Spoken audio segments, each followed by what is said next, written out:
Salut les amis, on se retrouve pour une petite vidéo d'une actualité en Égypte que je voulais vous faire partager. Donc on va découvrir l'article ensemble. Donc des fouilles mettent au jour 5 étonnantes tombes vieilles de 4000 ans en Égypte.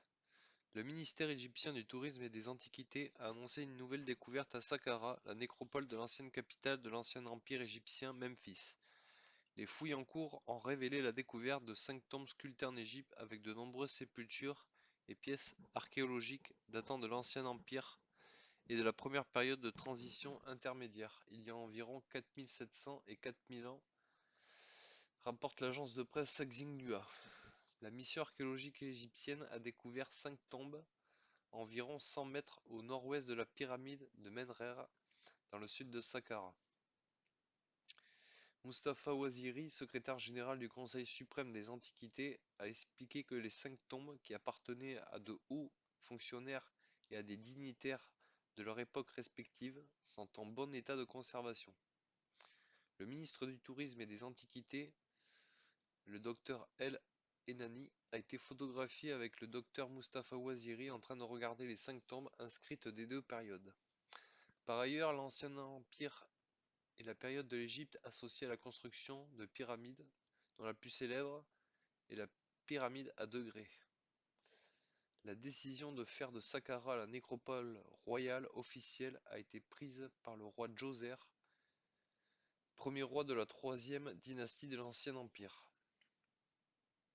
Donc on peut voir une petite photo du ministre du Tourisme en train de descendre l'échelle.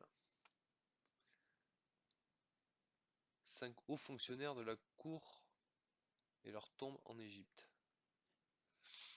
Le premier cimetière parmi les tombes découvertes appartenait à une personne nommée Iri, l'un des plus grands nobles de la cour. La tombe comprenait un chemin bien défini menant à la chambre funéraire, dont les murs étaient ornés d'images gravées représentant de nombreuses scènes funéraires. Celles-ci comprennent des vues des tables des cimetières, de la façade du palais et des pots contenant de nombreuses huiles essentielles.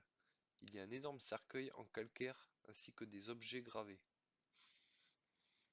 La tombe numéro 2 appartenait à la femme d'un homme nommé Yart, un aspect déchiffré par la proximité de sa tombe avec la sienne. Celle-ci comprend également un puits rectangulaire.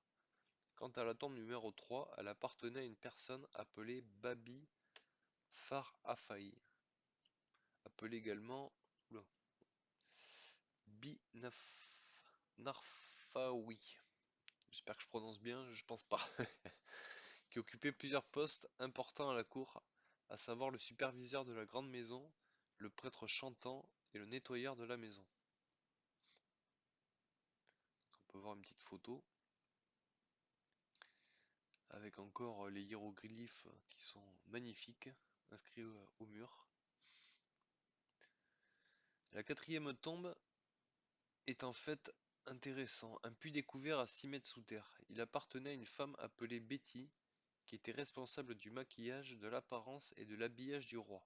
Elle était prétendument une prêtresse d'Hathor, déesse de l'amour, de la beauté, de la musique, de la danse, de la fertilité et du plaisir. Son rôle dans l'idolâtrie est mentionné dans quelques sources de l'époque. Le cinquième cimetière est celui d'un homme appelé Anu. Cette tombe en Égypte comprend également un puits rectangulaire de 7 mètres.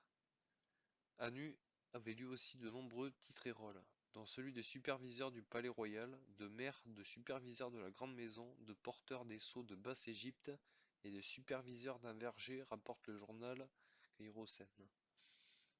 La nécropole de Saqqara, que l'on voit ici, est devenue une plaque tournante des découvertes au cours des dernières années. C'est sûr que rien que sur cet emplacement, on en découvre tous les ans.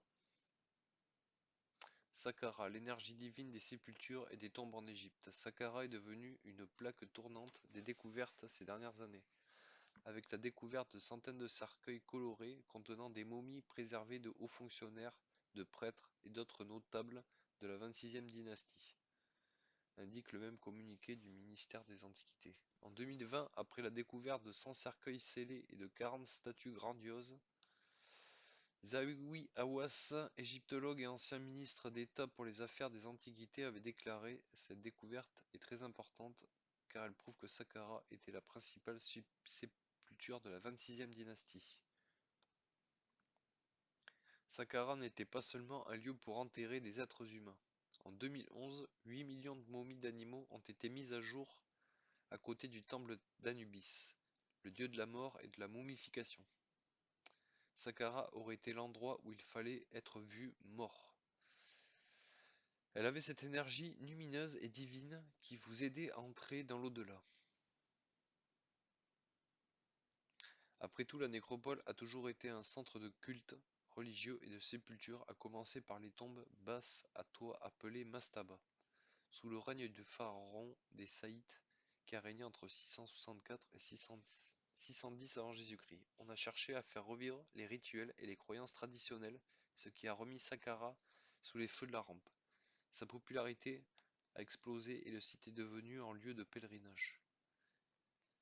Les pèlerins se sont mis à se rivaliser et à se disputer les espaces, souvent en fonction de leur statut social et de leur lien avec le roi. Lors d'une conférence de presse prévue samedi, nous en apprendrons probablement davantage sur ce paradis funéraire mystique de Saqqara. Le ministère égyptien du Tourisme est devenu particulièrement actif au cours de la dernière décennie. Nous sommes donc certains d'en apprendre toujours plus sur l'une des civilisations les plus avancées de l'histoire ancienne et sur ses tombes en Égypte. Donc on va attendre les actus aujourd'hui, voir s'il y a de nouvelles photos ou nouvelles connaissances qu'on nous fera partager. Voilà, ben dites-moi ce que vous pensez de l'article en commentaire et puis on se retrouve à bientôt. Ciao, à plus.